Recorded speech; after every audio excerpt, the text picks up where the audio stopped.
Margate, petite ville de l'est de l'Angleterre située dans le Kent. 57 000 habitants se partagent ce bout de terre pour en faire une des stations balnéaires les plus huppées du pays. Ancienne ville de pêche, elle attire chaque année de plus en plus de touristes qui viennent profiter de sa plage de sable fin.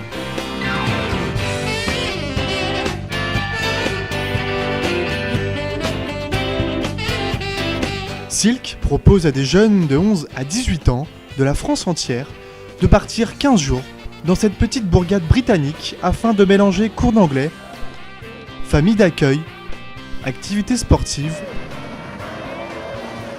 et excursions. Dans un instant, vous découvrirez comment Julie et Marine se sont installées et vivent dans leur famille d'accueil.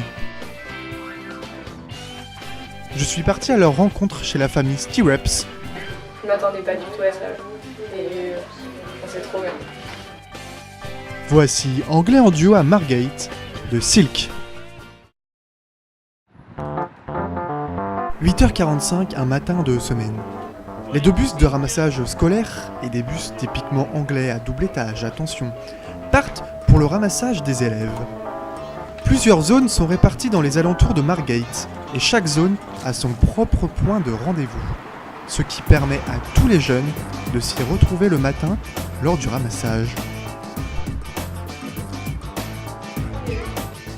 9h, c'est le début des cours divisés en plusieurs groupes afin de faciliter la communication entre l'élève et le professeur.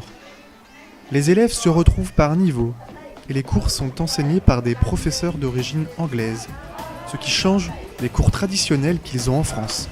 Et les élèves, en général, trouvent ça beaucoup mieux. Je trouve que c'est un peu mieux parce qu'on apprend beaucoup mieux déjà et que c'est mieux parce que le prof il parle tout le temps anglais donc... Le jeune est baigné dans la langue et doit se faire comprendre en anglais si une question survient pendant le cours. Un peu difficile parce que la prof elle parle anglais mais bon. Et puis en même temps elle va vite mais bon sinon non ça va. Ouais c'est bien. Moi je comprends la moitié des mots mais sinon l'ensemble de la phrase ça va. Si c'est facile.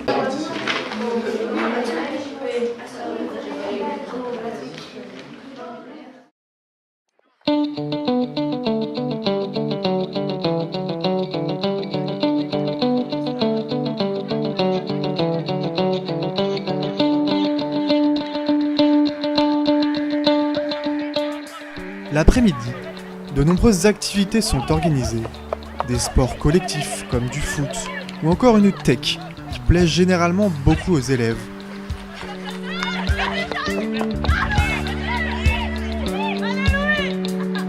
Ici, on organise plein d'activités différentes, notamment des sorties en ville, ce qui leur permet d'être confrontés aux gens qui vivent ici et donc d'être en autonomie et de parler avec eux. Et puis on organise des sorties à la mer, on va faire du beach volley, etc. puisqu'on est dans un cadre magnifique. On peut vraiment proposer des activités en rapport avec la station balnéaire. Et quand le temps britannique le permet, c'est direction la plage, pour une activité qui est toujours appréciée par tous les élèves, le jet ski.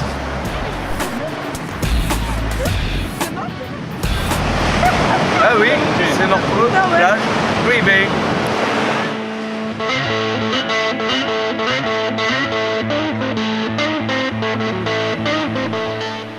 Deux par deux et tour à tour, les élèves montent sur le jet ski pour un petit tour de 5 à 10 minutes. Sensation forte, garantie.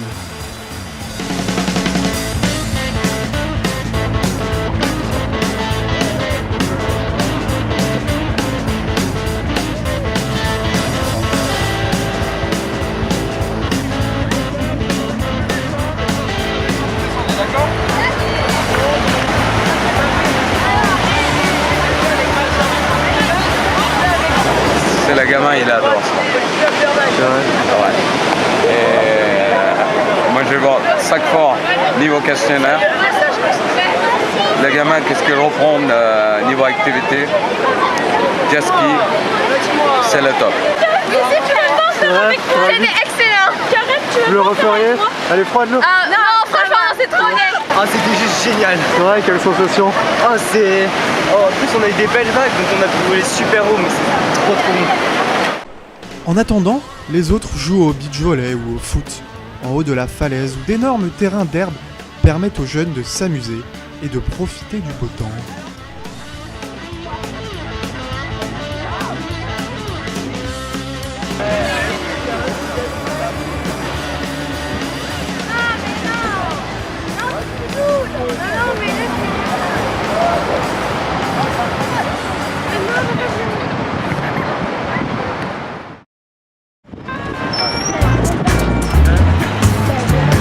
Certaines journées sont consacrées à des excursions, comme par exemple à Londres, pour découvrir la capitale britannique, ou encore à Canterbury, une petite ville non loin de Margate, connue pour sa cathédrale.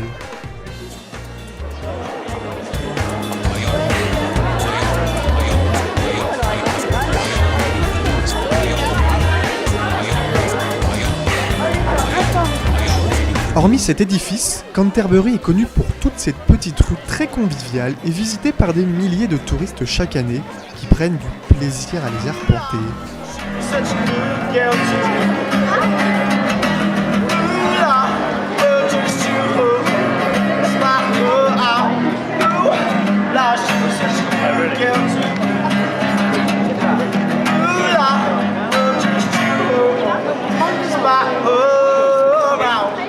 Les jeunes découvrent donc l'Angleterre d'une manière originale, car ils sont en groupe avec de nombreux adolescents de leur âge, avec lesquels ils peuvent passer un peu de temps libre dans les rues de la ville.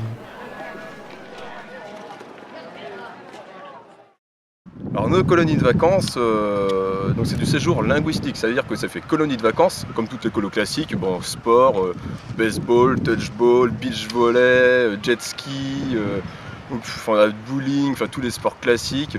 Et puis on a ce côté donc linguistique, c'est-à-dire que nos jeunes sont logés donc à deux en famille d'accueil, donc ils sont deux francophones en famille d'accueil. L'avantage d'être deux dans une famille, c'est que quand on est tout seul, sauf si on est très très très motivé, mais si on est tout seul, on a peut-être un peu peur et on se va dans sa famille, dans sa chambre et puis on se cache un peu, on n'ose pas trop aller se confronter à la famille parce qu'on a un petit peu peur, alors qu'à deux, allez, on n'a pas peur, on y va tous les deux, on se soutient et puis c'est parti, et puis on va parler avec la famille. Nous retrouvons nos jeunes étudiantes françaises, Julie et Marine. Elles ont accepté de nous ouvrir la porte de leur famille d'accueil et de nous expliquer leur mode de vie au sein de cette famille anglaise. Tout d'abord, elles ont décidé de me parler des cours d'anglais et de leur arrivée dans le pays. This is Mick and Sam the dog. Very happy in the kitchen. Je pense que si on avait eu un prof français qui apprenait l'anglais, enfin il nous aurait parlé français pendant le cours, donc c'est mieux d'avoir vraiment quelqu'un qui nous parle tout le temps en anglais, comme ça on se familiarise plus avec la langue. Moi c'est la première fois que je vais en Angleterre et je suis assez surprise en fait parce que je m'attendais pas du tout à ça et c'est trop bien. Bon, vous fait manger de la nourriture anglaise en général ou Ouais, pratiquement tout le temps. C'est-à-dire Le premier matin, on a eu un déjeuner anglais. Ouais, c'était trop de la balle. C'est-à-dire, il y avait quoi? Des haricots blancs, de la tomate chaude. Pour un petit déjeuner? Ouais. La famille Stirrups a l'habitude de recevoir des jeunes étrangers qui ont décidé de tenter l'aventure de l'immersion totale. Nos jeunes françaises partagent même la maison avec une jeune espagnole. Pendant le repas, les jeunes discutent avec leur famille, le tout en anglais. I prefer a little person. Yeah. Because at least that way you can take it out and then it's gone. If you have a tattoo, it's for life. J'ai voulu savoir ce qu'elle pensait de la ville et du pays. Margate is a good city. It's beautiful. Very beautiful. Qu'est-ce que ça t'apporte ce genre de voyage? Moi comme c'est la 3e fois que je viens, ça m'aide beaucoup à l'oral et niveau compréhension. Ça nous apporte pas mal de vocabulaire, puis comme on entend, on apprend aussi les accents, les différentes expressions et tout, donc c'est cool. En fait, le premier jour, quand on arrive, on comprend vraiment rien. Enfin, les mots, ils nous viennent pas, alors qu'il y a plein de mots qu'on connaît. Et en fait, au fur et à mesure, genre 2-3 jours après, on comprend pratiquement tous les mots, à part 2-3 qui sont pas dans notre vocabulaire, mais sinon, on arrive à remettre le sens de la phrase et à pouvoir communiquer avec la famille, quoi. Mais après, une fois qu'on connaît un peu la famille, qu'on leur a posé quelques questions sur eux, c'est plus facile et la discussion elle vient toute seule quoi. Ouais. Et puis même si, comme disait Julie, quand ils parlent et qu'on connaît pas, qu'il y a quelques mots de vocabulaire qu'on connaît pas, on arrive quand même à comprendre. En soirée, il y a des activités d'organiser comme des soirées barbecue, des soirées bowling ou encore un karaoké qui permet aux jeunes de vraiment se sentir en vacances. Souvent agrémenté de petites surprises comme ici, après le karaoké.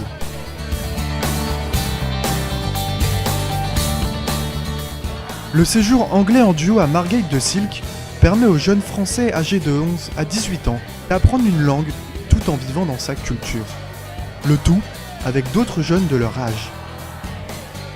Un séjour plus que bénéfique pour les jeunes en quête de progrès dans la langue de Shakespeare.